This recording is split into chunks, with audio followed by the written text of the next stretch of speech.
یہاں تو اب خود ساختہ بہت سے مشائخ اعظام بھی ہیں جو اپنے آپ کو بہت ہی مقدس اور بزرگ سمجھتے ہیں، تو بڑے فخر سے کہہ دیتے ہیں کہ ہم تو اخبار بھی نہیں پڑھتے، سبحان اللہ، ہم تو ریڈیو بھی نہیں سنتے، ہم تو خبریں بھی نہیں سنتے. یعنی وہ اپنے آپ کو دنیا سے لا تعلق بتانا چاہتے ہیں، اپنا تقدس بگھارنے کے لیے.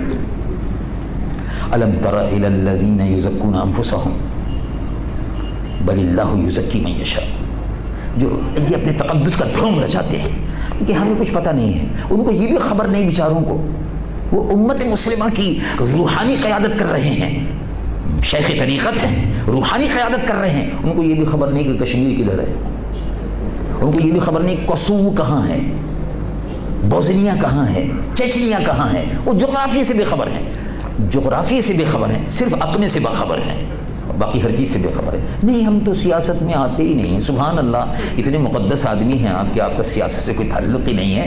نہیں، ویسے ماشاءاللہ ویسے ہر کام ہو رہا ہے، اور جہاں ان کو خطرہ محسوس ہوتا ہے وہاں وہ کہہ دیتے ہیں نہیں یہ تو سیاسی کام ہے، ہمارا اس سے کوئی تعلق نہیں. آپ کو حیرت ہوگی سن کر کہ ہم نے دیکھا کہ بہت سے علماء اور مشائخ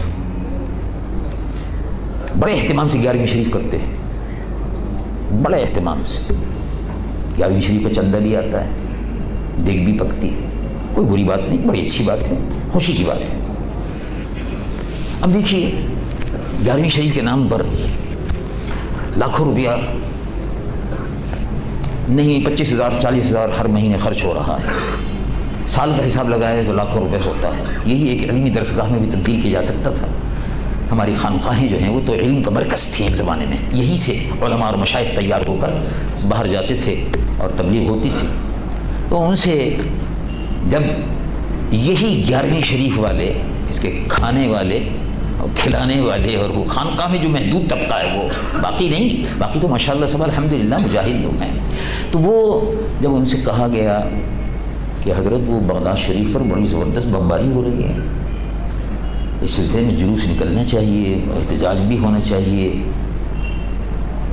ہاں نہیں بس وہ آپ کر رہے ہیں، ٹھیک ہے. یہ سن 91 کی بات ہے، اس زمانے میں عراق پر جنگ ہو رہی تھی، بمباری ہو رہی تھی، مسلمانوں کا قتل عام ہو رہا تھا. وہ کہا کہ یہ احمد نورانی یہ سیاسی مسئلہ ہے، آپ سیاسی لوگ آپ جانو.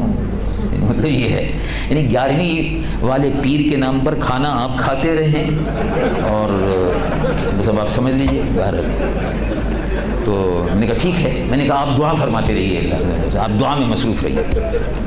ڈھونگ رچایا ہوا ہے لوگوں نے، نام نہاد پیروں نے، جاہل، علم سے بے خبر اور بے بہرا، انہوں نے اسلام کو محدود کر دیا. ابھی علامہ صاحب